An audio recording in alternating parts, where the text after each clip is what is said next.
Hi guys, today we are going to start a very important chapter of our physical chemistry, that is thermodynamics।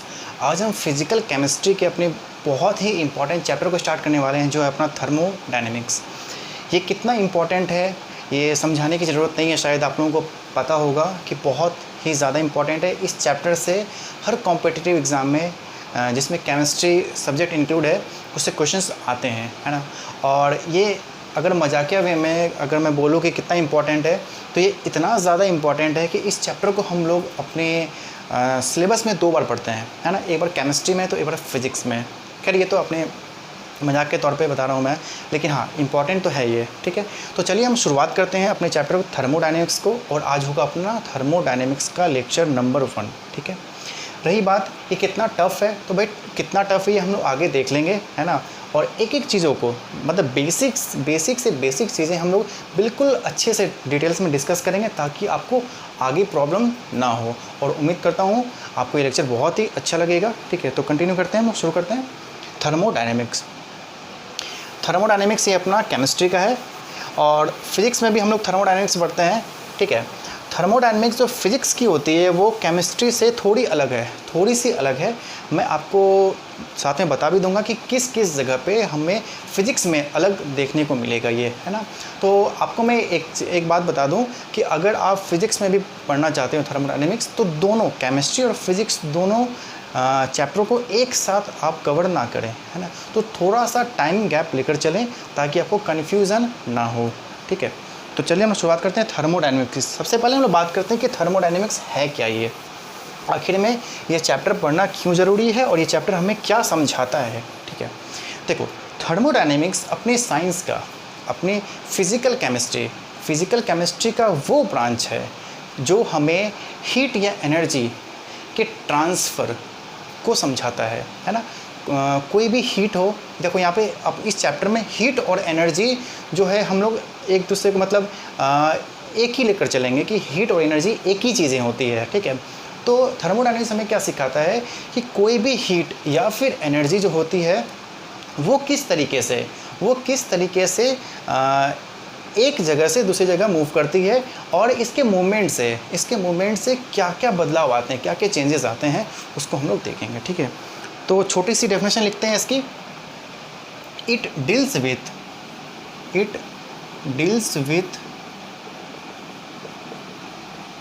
The transfer of heat और energy. It deals with the transfer of heat or energy due to which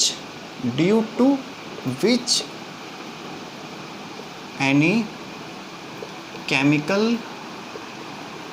or physical changes happens। इसका मतलब क्या है? ये chapter हमें क्या समझाता है, किसी भी ऑब्जेक्ट से या फिर मान लो कि कोई भी हीट या एनर्जी जो है वो ट्रांसफ़र हो रही है, और उसके कारण कोई भी केमिकल या फिज़िकल चेंजेस होते हैं, ये हमें थर्मोडायनेमिक्स समझाता है। कैसे होता है देखो, मान लो अपने पास में एक आइस क्यूब है,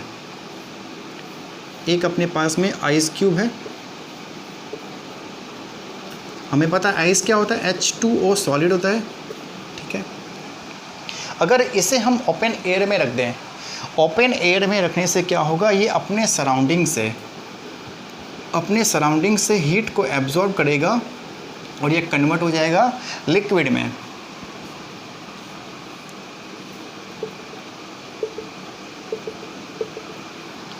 ये कन्वर्ट हो जाएगा सॉलिड से लिक्विड में, H2O लिक्विड। तो यहाँ पे देखो अपने सराउंडिंग से इसने क्या किया, हीट को एब्जॉर्ब किया। हीट क्या हो रहा है, ट्रांसफ़र हो रहा है अब सराउंडिंग से आइस की तरफ। ट्रांसफ़र होने के कारण ये जो स्टेट देखो सॉलिड से लिक्विड में कन्वर्ट हो गया है। यहाँ पे ये क्या हो रहा है, फिजिकल चेंजेस हो रहे हैं, है ना। तो जब भी हीट या एनर्जी का ट्रांसफ़र हो तो वहाँ पे फिज़िकल या केमिकल चेंजेस होने की पॉसिबिलिटीज़ हैं। मैं ये नहीं बोल रहा हूँ कि हर बार फिज़िकल या केमिकल चेंजेस होंगे ही, लेकिन होने की पॉसिबिलिटीज़ रहती हैं, ठीक है। उसी तरीके से एक एग्जांपल और ले, मान लो कि एक कोल है, ये कोल है कोल को मान लो आपने बर्न किया, बर्न करने से क्या होगा, ये अपने सराउंडिंग को क्या देगा, हीट देगा, ये हीट देगा। कोल बर्न होता है तो अपने सराउंडिंग को क्या देता है, हीट देता है। ये पूरी तरीके से जब बर्न हो जाएगा तो ये कन्वर्ट किस में हो जाएगा, एशेस में हो जाएगा, ये राख बन जाएगा बिल्कुल, है ना। अब देखो यहाँ पे ये क्या है, कोल पहले सॉलिड था, अब यहाँ पे देखो ये कन्वर्ट हो गया ऐश में, यानी कि केमिकल चेंजेस हो गए यहाँ पे, है ना, केमिकल चेंजेस हो गए यहाँ पे। ये केमिकल चेंजेस क्यों आए, ये हीट जो है ये अपने सराउंडिंग को हीट ट्रांसफ़र किया, इसने कोल ने क्या किया, हीट को ट्रांसफ़र किया, है ना। तो इसी तरीके से क्या होता है, थर्मोडायनेमिक्स हमें ये बताता है कि किसी भी हीट या एनर्जी के ट्रांसफ़र होने से केमिकल या फिज़िकल चेंजेस होते हैं, ठीक है। ये तो ही इसकी डेफिनेशन। नेक्स्ट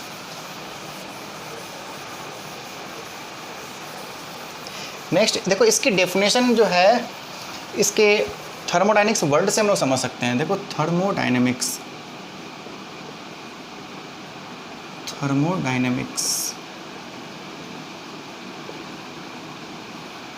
थर्मो का मत देखो, थर्मो वर्ड जो है ये थर्मल से आया है, थर्मल। और डायनेमिक्स हम लोग फिजिक्स में पढ़ते हैं, डायनेमिक्स में क्या आता है, मोशन की बात होती है। थर्मल मतलब हीट, और देखो इस चैप्टर में हीट या फिर एनर्जी बोलो, दोनों एक ही बात है ना, हीट या फिर एनर्जी। ये चैप्टर किस चीज़ को डील करता है, ये चैप्टर डील करता है कि किसी भी हीट या एनर्जी के ट्रांसफ़र को डील करता है ना, ठीक है। नेक्स्ट देखो थर्मोडायनेमिक्स हमें क्या क्या सिखाता है, ये किन किन बातों से डील करता है, क्या बताता है। देखो थर्मोडायनेमिक्स हमें दो चीज़ें सिखाता है। सबसे पहला क्या, कोई भी रिएक्शन स्पॉन्टेनियस होगी या नहीं होगी, ये हमें थर्मोडायनेमिक्स बहुत ही आसानी से बताता है, बहुत ही इजीली वे में हमें समझा सकता है ये कि हाँ कोई भी रिएक्शन है ये स्पॉन्टेनियस होगी या नहीं होगी। स्पॉन्टेनियस का मतलब क्या है कि अगर हम उसे ओपन रख दें, अगर हम रिएक्टेंट को ओपन रख दें तो क्या वो खुद से प्रोडक्ट में कन्वर्ट हो सकते हैं या नहीं, इस प्रोसेस को हम लोग क्या बोलते हैं, स्पॉन्टेनियस, ठीक है। तो थर्मोडायनेमिक्स हमें किसी भी रिएक्शन को देखकर बताता है कि हाँ ये रिएक्शन खुद से हो सकती है या नहीं हो सकती है। सपोज़ करो मैंने एक कंटेनर लिया, एक कंटेनर में मैंने ए को मिक्स किया और जिसमें बी पहले से ही था, बी पहले से ही है, तो रिएक्शन जो ए और बी के बीच में होगी, ठीक है, इससे अपना कुछ प्रोडक्ट बनेगा। ये अपना क्या है, रिएक्टेंट है। अब थर्मोडायनेमिक्स हमें ये बताता है कि अगर बी में हमने ए को मिक्स किया तो क्या ये खुद से प्रोडक्ट में कन्वर्ट हो जाएगा, ठीक है। दूसरी बात, अगर ये प्रोडक्ट में कन्वर्ट नहीं होता है तो आखिर में हमें किन किन फैक्टर्स को चेंज करने होंगे, वो कौन से फैक्टर्स हैं जिन्हें हम चेंज करके इस रिएक्शन को स्पॉन्टेनियस बना सकते हैं। जैसे मान लो अगर ये रिएक्शन खुद से नहीं हो रही है तो अगर हमने इसको मान लो हीट कर दिया, हो सकता है हीट करने से रिएक्टेंट प्रोडक्ट में कन्वर्ट हो जाए, या फिर हो सकता है इसके प्रेशर को हम चेंज कर दें, है ना। तो जो एक्सटर्नल फैक्टर्स हैं उनको चेंजेस करके हम उनमें चेंजेस लाकर हम रिएक्टेंट को प्रोडक्ट में कन्वर्ट करवा सकते हैं। यानी कि रिएक्शन अगर स्पॉन्टेनियस नहीं है, नॉन स्पॉन्टेनियस रिएक्शन है, तो उसे हम स्पॉन्टेनियस बना सकते हैं। ये हमें थर्मोडायनेमिक्स सिखाता है। ये हुई पहली बात। दूसरी बात क्या है, अगर हम इसे नोट ही कर लेते हैं, है ना,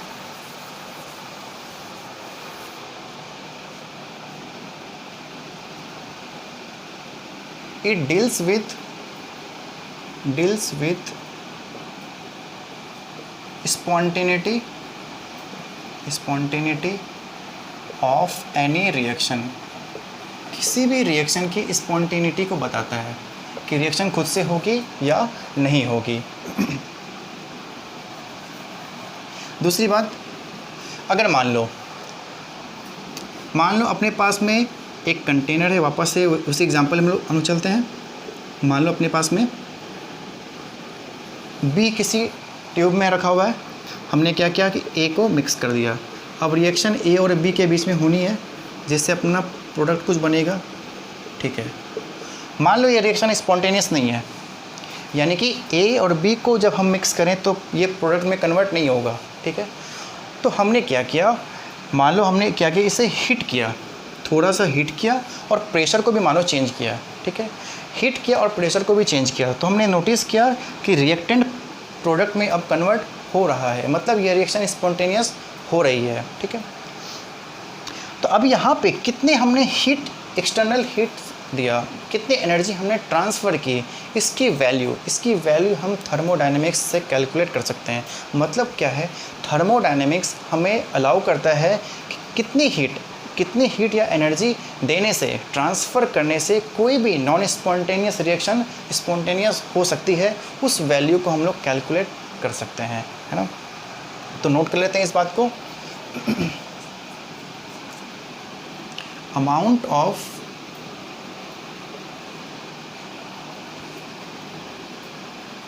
we can calculate the value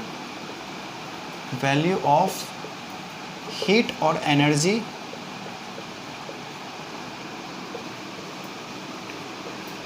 needed to make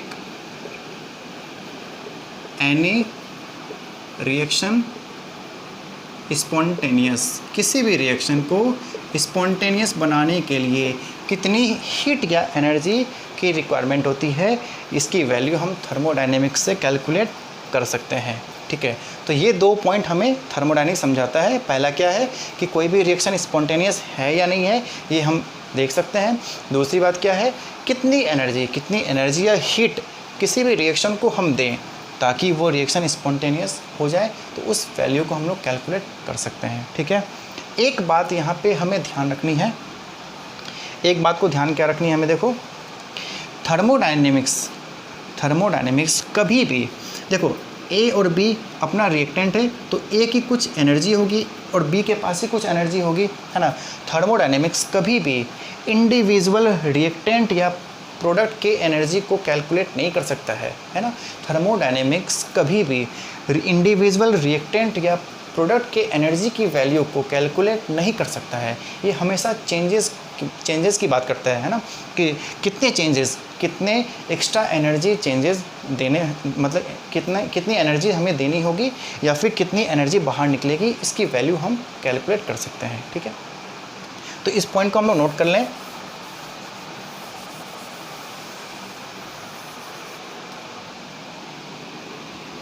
It does not deals with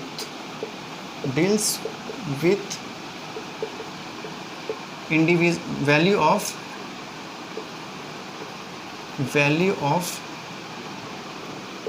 energy of any individual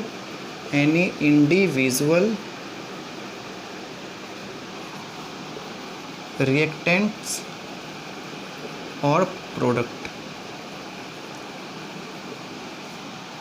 किसी भी इंडिविजुअल रिएक्टेंट या प्रोडक्ट जो स्पीसीज होते हैं उनकी एनर्जी की वैल्यू को कैलकुलेट ये नहीं कर सकता है। इस पॉइंट को एकदम याद रखना है, इस पॉइंट से क्वेश्चंस बन सकते हैं, है। तो ये बात हुई अपनी बेसिक इंट्रोडक्शन था थर्मोडायनेमिक्स का, ठीक है। अब देखो, अब अपना मेन चैप्टर स्टार्ट होता है थर्मोडायनेमिक्स। ये तो अपनी बेसिक डेफिनेशन वाली बातें हो गई।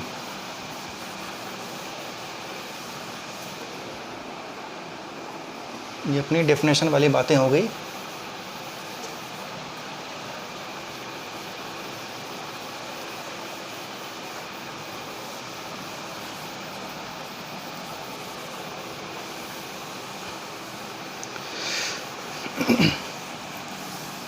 समझो, अब ऐसे समझो, जैसे मान लो अगर हमें क्रिकेट गेम को समझना है, अगर हम किसी क्रिकेट मैच को देखते हैं तो हमें उस क्रिकेट के बारे में, उस गेम के बारे में कुछ बेसिक सी बातें पता होनी चाहिए कि बैट्समैन, जैसे बैट्समैन है, बैट्समैन का क्या रोल है, बॉलर का क्या रोल है ना। इसी तरह विकेट कीपर हैं, फील्डर हैं, अंपायर हैं, इन सब का क्या रोल है ये हमें समझना पड़ता है।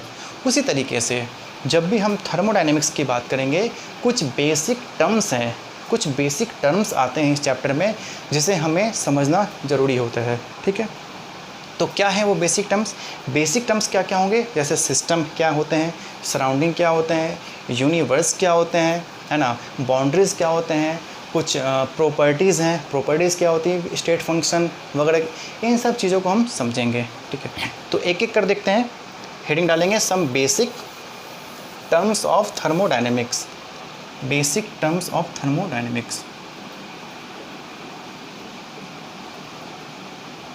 Basic terms of thermodynamics.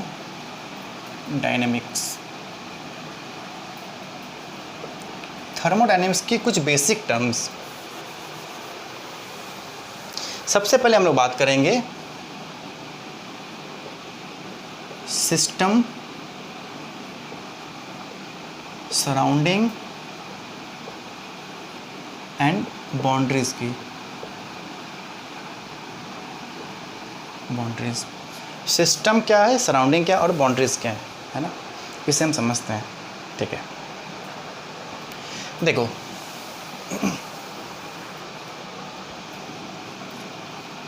System का मतलब क्या होता है। मान लो हमने क्या किया, एक कंटेनर लिया, एक कंटेनर में हमने क्या किया, वाटर को डाल दिया, अब उसे हम हीट कर रहे हैं। ठीक है, अब इसे हम हीट कर रहे हैं, मतलब क्या है, हम इसे एनर्जी दे रहे हैं, एनर्जी दे रहे हैं। ठीक है, अब अपना ये यहाँ पे इंटेंशन क्या है, हम किसे हीट देना चाह रहे हैं, इस कंटेनर को या वाटर को। तो हमें हीट देना है इस वाटर को, ये जो अपना वाटर है, अपना इंटेंशन क्या है, इस वाटर को गर्म करना, है ना, इस वाटर को हीट देना। देखो यहाँ पे जो चीज़ें हमारे इन्वेस्टिगेशन यानी हमारे ऑब्जर्वेशन में है, उसे हम क्या बोलते हैं, सिस्टम। यहाँ पे हमारे इन्वेस्टिगेशन किस पे है, ऑब्जर्वेशन क्या है, वाटर। हम किस पे नज़र लगाए हुए हैं, हम नज़र लगाए हुए हैं वाटर पे। तो वाटर क्या होगा, अपना एक सिस्टम होगा। इस चीज़ को समझना, है ना। एक मैं आपको रियल एग्जांपल दिखाता हूँ। जैसे मान लो अपने पास में ये वाटर, एक ग्लास है जिसके अंदर वाटर है। ठीक है, देखो यहाँ पे, अब ये देखो वाटर है, अब इसमें मैं कुछ मिक्स करूँ, सॉल्ट मिक्स करूँ या फिर शुगर मिक्स करूँ या फिर कुछ भी इसमें मिक्स करता हूँ मैं, तो वो मिक्स हम किस में करना चाह रहे हैं, वाटर में। हम किसे ऑब्ज़र्व कर रहे हैं, हम वाटर को ऑब्ज़र्व कर रहे हैं। तो वाटर हमारे लिए क्या है, सिस्टम है। ठीक है, अब देखो यहाँ पे वाटर के अलावा जो इस रूम में इस वाटर को छोड़कर जो जितनी बाकी चीज़ें बची है, उसे हम क्या बोलते हैं, सराउंडिंग। इस वाटर को छोड़कर बाकी जितनी भी चीज़ें हैं, उसे हम क्या बोलते हैं, सराउंडिंग। अब देखो वाटर और सराउंडिंग के बीच में एक लेयर है ग्लास की एक लेयर है, जिसे हम क्या बोलेंगे, बाउंड्री, है ना। बाउंड्री क्या होता है, बाउंड्री वो चीज़ें हैं, बाउंड्री वो है जो सिस्टम को सराउंडिंग से अलग करती है, सिस्टम को सराउंडिंग से अलग करती है। ये बात आपको समझ आ गई होगी। तो नोट करें कि सिस्टम क्या है, system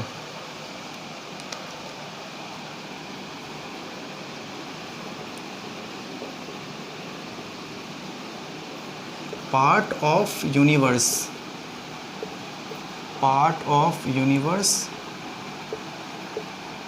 which is under observation।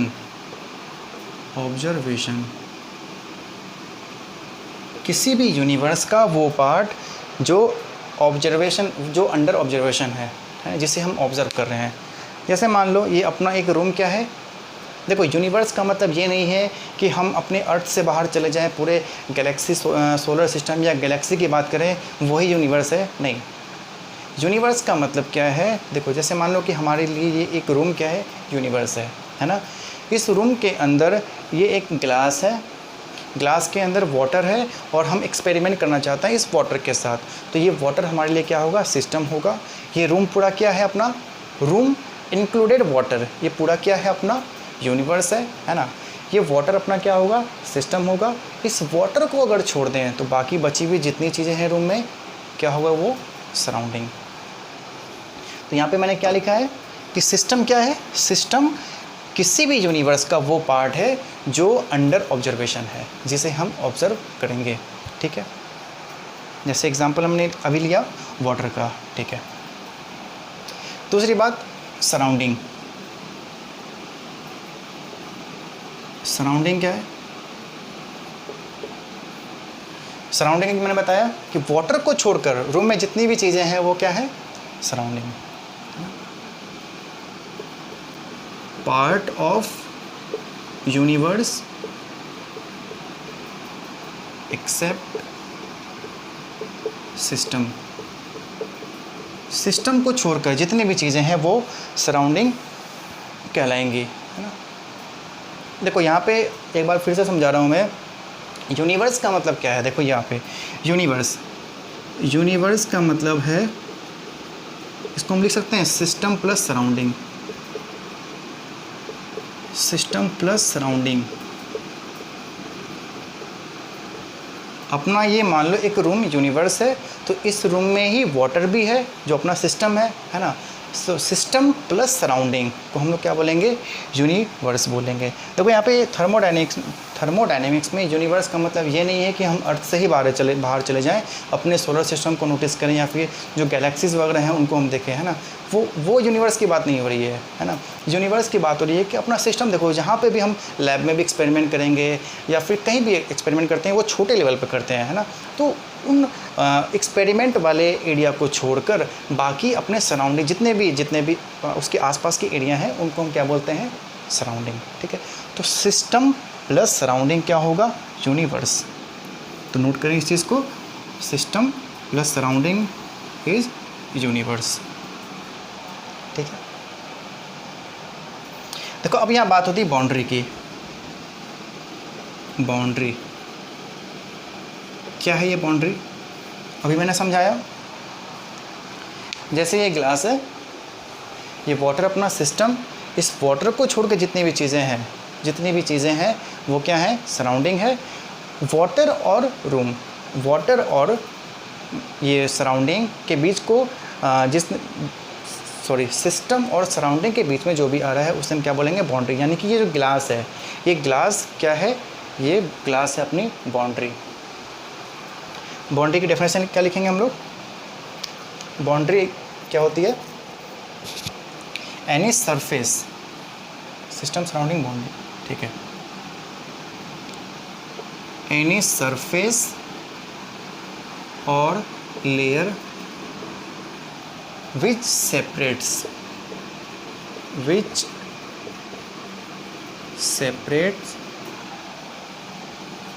system and surrounding। किसी भी सिस्टम और सराउंडिंग को जो लेयर या सरफेस सेपरेट करे उसे हम क्या बोलेंगे? उसे हम बोलेंगे बाउंड्री, है ना।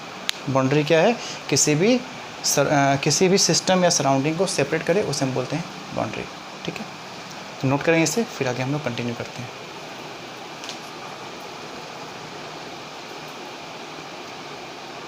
बढ़िया, आगे देखो। अब यहाँ पे देखो बाउंड्री भी अलग अलग टाइप के होते हैं, सिस्टम भी अलग टाइप के होते हैं। बहुत सारे सिस्टम्स होते हैं और बहुत सारे बाउंड्रीज होते हैं। तो हम लोग पहले डिस्कस करेंगे कि बाउंड्रीज के कितने टाइप्स होते हैं। तो हेडिंग डालेंगे types of boundary. Types of boundary.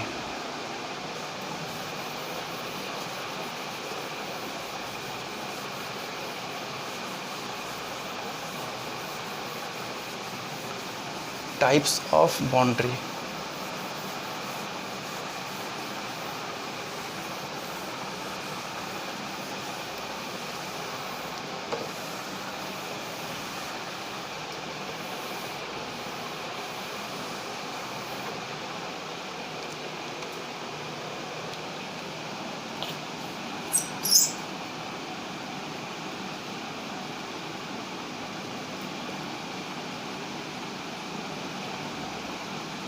देखो बाउंड्रीज़ के बहुत सारे टाइप्स हो सकते हैं। कौन से होंगे? बाउंड्री रियल हो सकते हैं, बाउंड्री इमेजिनरी हो सकते हैं, बाउंड्री फिक्स्ड हो सकते हैं, इसे हम बोलते हैं रिजिड बाउंड्री। फिक्स्ड को हम लोग रिजिड बाउंड्री बोलते हैं। मूवेबल बाउंड्री जिसे हम नॉन रिजिड बोल सकते हैं, नॉन रिजिड बाउंड्री। ठीक है, real, imaginary, fixed and movable boundary. ठीक है, एडियाबैटिक बाउंड्री, इसे हम नॉन कंडक्टिंग बाउंड्री भी बोल सकते हैं। Real, imaginary, fixed, movable, adiabatic boundary, non, जिसे हम बोलते हैं non conducting, and last one is डायथर्मल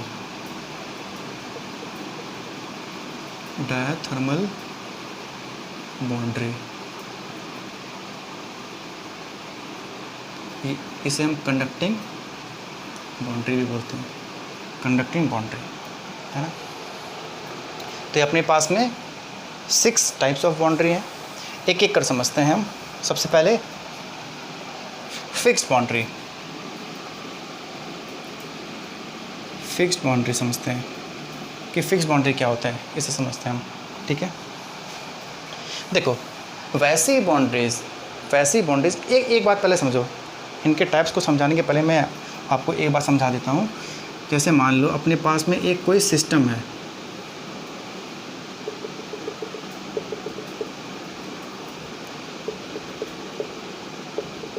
मान लो कि ये वाटर है और इसे हम हीट कर रहे हैं। देखो हिट करने से क्या हो रहा है, अपने लिए वाटर क्या एक सिस्टम है ना। सिस्टम को एनर्जी मिल रही है, कहाँ से मिल रही है? फ्रॉम सराउंडिंग से सिस्टम को एनर्जी मिल रही है। यानी कि यहाँ पे एक थर्मोडायनेमिक्स क्या बोलता है अपने कि हीट या फिर एनर्जी का ट्रांसफ़र हो रहा है। मतलब यहाँ पे देखो हीट या एनर्जी क्या हो रही है, ट्रांसफ़र हो रही है सराउंडिंग से सिस्टम की तरफ। अब जितने भी बाउंड्रीज़ हैं उनको हम इसी टाइम ऑब्ज़र्व करेंगे कि जब भी एनर्जी या फिर हीट का ट्रांसफ़र हो रहा हो तब बाउंड्रीज़ जो हैं उनमें क्या क्या चेंजेस होते हैं, उसके अकॉर्डिंग हमने क्लासीफाई किया है ये 6 टाइप्स ऑफ बाउंड्री। फिर से बोल रहा हूँ, हमें बाउंड्रीज़ को कब नोटिस करना है? हमें बाउंड्रीज़ को नोटिस करना है जब या तो सिस्टम से सराउंडिंग की तरफ एनर्जी जा रही हो या हीट ट्रांसफ़र हो रहा हो, या फिर सराउंडिंग से सिस्टम की तरफ एनर्जी या हीट ट्रांसफ़र हो रही हो, है ना। जैसे मान लो इस केस में क्या मैंने वाटर को हीट किया, हम लोग कर रहे हैं तो क्या हो रहा है, एक्सटर्नल सोर्स यानी कि सराउंडिंग से सिस्टम को हीट या एनर्जी मिल रही है। तो इस टाइम में हम लोग ये जो कंटेनर है, ये कंटेनर क्या है, एक तरह की बाउंड्री है। इस बाउंड्री को हम लोग ऑब्जर्व करेंगे। ठीक है, अब देखो फिक्स्ड या रिजिड बाउंड्री क्या होती है। फिक्स्ड या रिजिड बाउंड्री का मतलब क्या होता है, वैसी बाउंड्रीज जो जिनकी शेप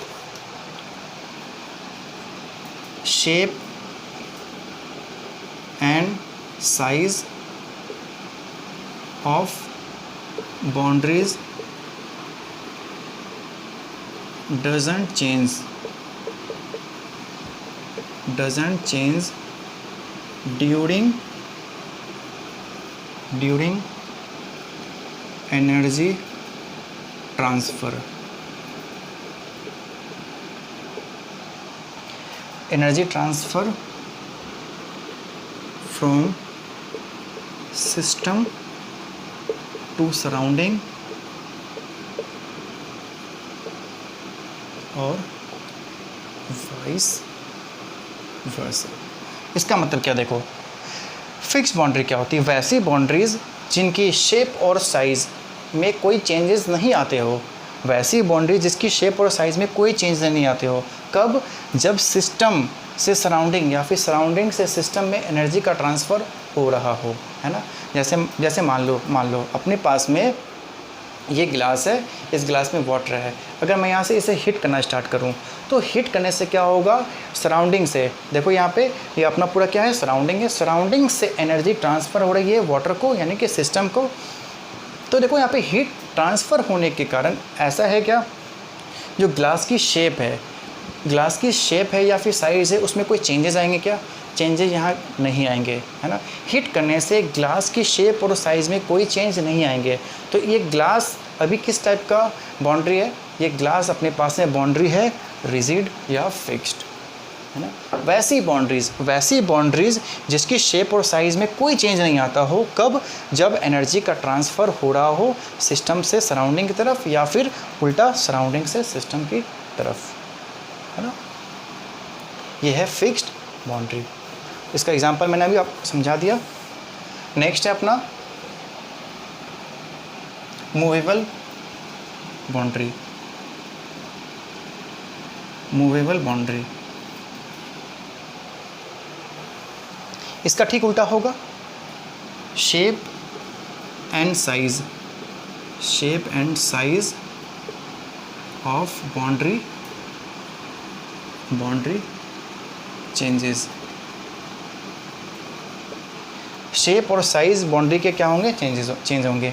देखो इसके एक मैं एग्जांपल समझाता हूँ आपको। मान लो अपने पास में एक पिस्टन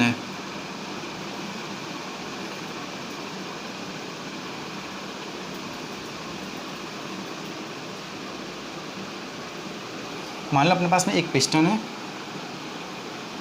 इसके अंदर कोई गैस फिल की हुई है ना, कोई गैस फिल की हुई है, ठीक है। अगर मैं मान लो कि इसकी हाइट h सेंटीमीटर है, ठीक है। अब क्या किया मैंने? हीट करना स्टार्ट किया। हीट देखो क्या कर रहे हैं, सराउंडिंग से सिस्टम को हम लोग हीट कर रहे हैं। अपने पास में ये सिस्टम क्या है? सिस्टम यहाँ पे गैस पार्टिकल्स हैं। जो गैस है इस पिस्टन के अंदर, उसे हम ऑब्जर्व कर रहे हैं, है ना। तो हमारे लिए ये गैस यहाँ पे क्या है? एक सिस्टम है, ठीक है। सराउंडिंग से हमने क्या किया? हीट देना स्टार्ट किया। हीट देने से क्या होगा? गैस के पार्टिकल्स की एनर्जी क्या होगी? काइनेटिक एनर्जी बढ़ेगी। काइनेटिक एनर्जी बढ़ने से क्या होगा? कॉलिजन्स ज़्यादा होंगे, नंबर ऑफ कॉलिजन्स बढ़ेंगे। कॉलिजन्स बढ़ने से क्या होगा? ये पार्टिकल्स गैस के क्या होंगे? ये वॉल पे प्रेशर लगाएंगे, टकराएंगे बार बार, है ना। वॉल पे प्रेशर लगाएंगे और ज़्यादा हीट कर रहे हैं, ज़्यादा प्रेशर बढ़ेगा। धीरे धीरे क्या होगा? ये गैस के पार्टिकल्स इस पिस्टन को ऊपर की तरफ मूव करना स्टार्ट करेंगे, है ना। कुछ टाइम के बाद क्या होगा? कुछ टाइम के बाद सीन कुछ ऐसा हो जाएगा।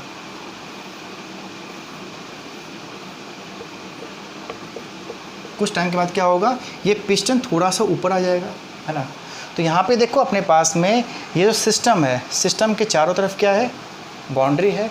लेकिन ये वाली जो बाउंड्री है ये मूवेबल बाउंड्री है। मूवेबल बाउंड्री कहने का मतलब क्या है? जिसकी शेप और साइज़ फिक्स ना हो, यानी कि जब भी एनर्जी या हीट का ट्रांसफ़र हो तब बाउंड्री की शेप और साइज़ क्या हो? चेंज हो रही हो, है ना। यहाँ पे देखो ये बाउंड्री क्या है? मूवेबल, मूव हो रहा है यहाँ पे, तो इसे हम क्या बोलेंगे? Movable boundary. Movable boundary note करें इसे, फिर आगे हम लोग कंटिन्यू करते हैं। Movable boundary.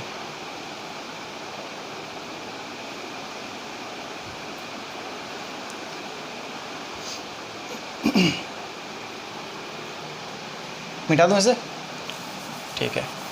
नेक्स्ट है अपना रियल बाउंड्री। रियल बाउंड्री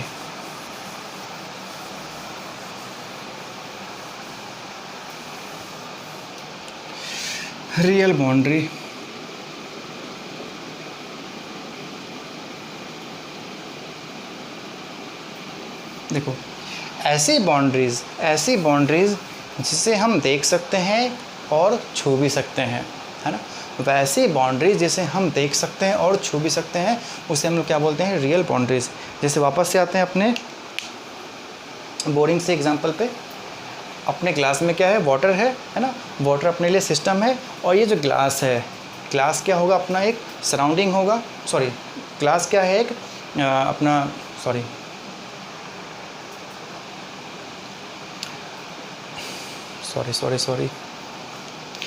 देखो ग्लास क्या अपना ये बाउंड्री है ना। ग्लास क्या अपना एक बाउंड्री है ना। अब देखो यहाँ पे इस बाउंड्री को मैं टच कर सकता हूँ और बाउंड्री को मैं देख भी सकता हूँ। तो ये अपना किस टाइप का बाउंड्री हो जाएगा? ये अपना होगा रियल बाउंड्री। वैसे ही बाउंड्री जिसे हम देख सकते हैं और छू भी सकते हैं उसे हम क्या बोलते हैं? Real boundaries. जिसे हम टच भी कर सकते हैं और देख भी सकते हैं, वैसी बाउंड्रीज को हम लोग क्या बोलते हैं, रियल बाउंड्रीज। ठीक है, ये बात समझ आ गई। अब बात करते हैं इमेजिनरी बाउंड्री। देखो इमेजिनरी बाउंड्रीज में बहुत ज़्यादा कन्फ्यूजन होता है। इमेजिनरी बाउंड्री, इमेजिनरी बाउंड्री को अच्छे से समझना। ठीक है, मैं इसे अच्छे से समझाने की कोशिश करूँगा। अपने पास में इसके मतलब बहुत सोचने के बाद मेरे पास में एक अच्छा सा एग्जांपल समझ आया है जिसे आपको मैं समझा सकता हूँ। जैसे मान लो आपका कल केमिस्ट्री का पेपर है ना। मान लो अपना केमिस्ट्री का पेपर है। ठीक है, इस रूम में आपके पास बहुत सारी बुक्स हैं, मैथ्स की बुक्स हैं, फिज़िक्स, केमिस्ट्री, है ना, बहुत सारी हर सब्जेक्ट के बुक्स हैं अपने लिए। ठीक है, आप स्टूडेंट हो या फिर टीचर हो तो आपके लिए ये जो बुक्स हैं ये हमारे लिए क्या है, एक सिस्टम है ना। आपके लिए, मेरे लिए क्या है, बुक्स एक सिस्टम है। क्यों सिस्टम है? हमें बुक से मतलब है। इस रूम में और भी बहुत सारी चीज़ें हैं, हमें उससे मतलब नहीं है। तो ये रूम अपने लिए क्या हो गया, एक ये अपने लिए रूम यूनिवर्स है। ठीक है, और ये बुक क्या है, सिस्टम है। अगर मैं इस सिस्टम को, बुक्स को हटा दूँ तो ये अपना रूम पूरा क्या हो जाएगा, सराउंडिंग होगा। ठीक है, तो बुक्स अपना क्या है, एक सिस्टम है। अब देखो यहाँ पे, अगर मान लो अपना कल केमिस्ट्री का पेपर है तो हमारे लिए मतलब किससे है, सिर्फ केमिस्ट्री की बुक से होगा। आज हमारे लिए मतलब सिर्फ होगा केमिस्ट्री की बुक से। तो केमिस्ट्री की बुक हमारे लिए क्या हो जाएगी, सिस्टम हो जाएगी। देखो अपना सिस्टम क्या हो गया, छोटा हो गया पहले से। कैसे? पहले जितनी बुक्स थी वो हमारे लिए सिस्टम थी, अब सारी बुक्स से हमें मतलब नहीं है। क्योंकि कल हमारा पेपर किसका है, केमिस्ट्री का है। तो केमिस्ट्री की बुक हमारे लिए एक सिस्टम हो गया। ठीक है, अब आपके एक फ्रेंड ने मान लो कॉल किया, आप बुक लेके बैठ गए केमिस्ट्री की, आप इसे पढ़ना स्टार्ट किया। मान लो आपके एक फ्रेंड ने कॉल किया। ठीक है, अब देखो यहाँ पे एक चीज़ और समझो, ये केमिस्ट्री की मान लो एक बुक है। ठीक है, ये अपना जो ये कवर पेज है ना, और ये बैक पेज जो है, ये हमें इससे कोई मतलब नहीं है। ये दोनों जो क्या हो गया, देखो यहाँ पे ये पूरा सिस्टम है। सिस्टम क्या होगा अपना, ये पेजेस हैं, ये हमारे लिए सिस्टम हो गया। ये हमारे लिए क्या हो गई, बाउंड्री हो गई। ये पूरा रूम क्या हो गया, ये अपने लिए सराउंडिंग है। ठीक है, ये जो अपना कंटेंट है, ये जो अपना पेजेस हैं, ये अपने लिए क्या है, सिस्टम है। मान लो आपके एक फ्रेंड ने कॉल किया, कि भाई कल सिर्फ थर्मोडायनेमिक्स का क्वेश्चंस आने वाले हैं, सिर्फ थर्मोडायनेमिक्स के ही क्वेश्चंस आएंगे। तो आपने क्या किया, फटाफट थर्मोडायनेमिक्स चैप्टर जो है वो निकाला कि भैया अपना थर्मोडायनेमिक्स चैप्टर है, बस हमें यही पढ़ना है। तो अब हमारे लिए एक सिस्टम हो गया, ये हमारे लिए अब सिस्टम हो चुका है। ठीक है, अब देखो यहाँ पे थर्मोडायनेमिक्स के पहले क्या है, थर्मोडायनेमिक्स के बाद क्या है, आपको इससे कोई मतलब नहीं है। ठीक है, क्या यहाँ पे अलग से कोई बाउंड्री लगी हुई है क्या? नहीं, बाउंड्री अलग से नहीं लगी हुई है। लेकिन हमने मान लिया कि एक ऐसी बाउंड्री लगी हुई है जिसके इस पार की चीज़ें हमें मतलब ही नहीं है। हमें मतलब सिर्फ इतने पार्ट से है, जो कि अपना थर्मोडायनेमिक्स है ना। हमने क्या किया, एक इमेजनरी यहाँ पे एक बाउंड्री लगा दी कि भाई हम यहाँ से यहाँ तक ही पढ़ेंगे, इसके पहले ना पढ़ने वाले हैं, ना ही हम इसके बाद पढ़ने वाले हैं। तो हमारे इस चैप्टर के बीच में, इस चैप्टर के स्टार्टिंग में और इस चैप्टर के एंड में, इस चैप्टर के स्टार्टिंग और एंड में एक इमेजनरी बाउंड्री बन चुकी है, जिसके अंडर ये अपना एक सिस्टम है। तो इस टाइप से हम इमेजनरी बाउंड्री को समझ सकते हैं। ठीक है, तो इमेजनरी बाउंड्री क्या है, वैसी बाउंड्रीज जो हमें दिखाई नहीं देती है, लेकिन हम एज्यूम करते हैं, इमेजिन करते हैं कि शायद यहाँ पे एक बाउंड्री रही होगी, यहाँ पे एक बाउंड्री है। तो ये है अपनी imaginary boundary. Next, diathermal boundary.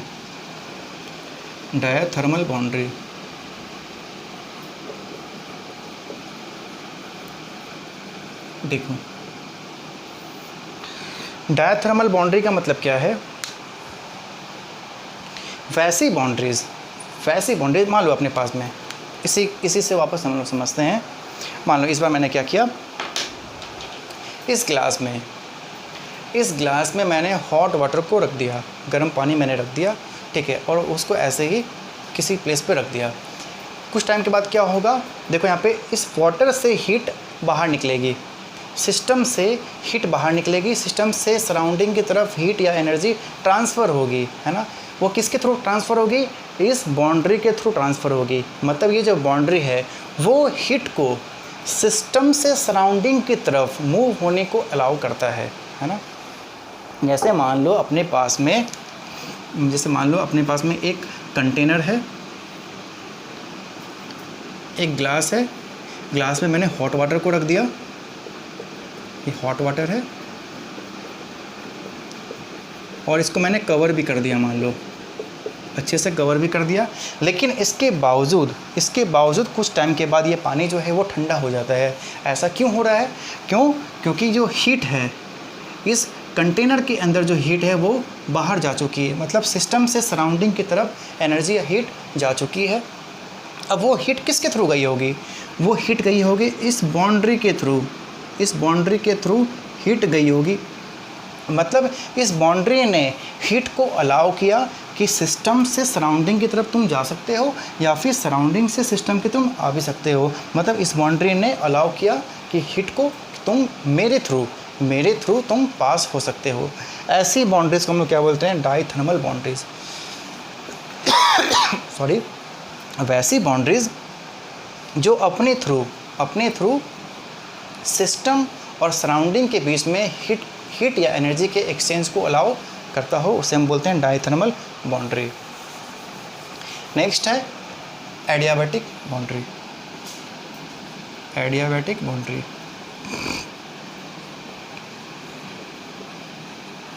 ये डाइथर्मल से ठीक ऑपोजिट है। वैसी बाउंड्रीज़ जो अपने थ्रू हीट या एनर्जी को ट्रांसफ़र ना होने दो, है ना। जैसे अपने घर में थर्मोफ्लास्क होता है। थर्मोफ्लास्क क्या होता है? वो कंटेनर होते हैं, वो पोट होते हैं जिसके अंदर हम गर्म पानी या फिर ठंडे वाटर को रखते हैं। तो क्या होता है कि आपने नोटिस किया होगा, जो थर्मोफ्लास्क होते हैं उसके अंदर जो गर्म पानी होते हैं वो पानी बहुत टाइम तक गर्म रहते हैं, है ना। यानी कि वो जो बाउंड्री है, वो पोट की जो बाउंड्री है, वो फ्लास्क की जो बाउंड्री है, वो अपने थ्रू हीट को बाहर जाने नहीं दे रही है।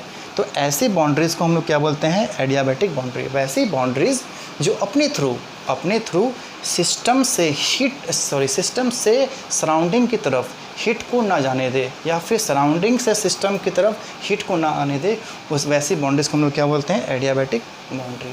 तो ये कुछ बाउंड्रीज़ की डेफिनेशंस हैं, इसे आप अच्छे से पढ़ना। तो हम लोग मिलते हैं नेक्स्ट क्लास में नए टॉपिक के साथ। आगे हम लोग कंटिन्यू करेंगे सिस्टम की बात करेंगे, टाइप्स ऑफ सिस्टम, है ना। और भी बहुत सारी थर्मोडायनेमिक्स प्रॉपर्टीज़ वगैरह हैं। फिर आगे हम लोग थर्मोडायनेमिक्स लॉज की बात करेंगे।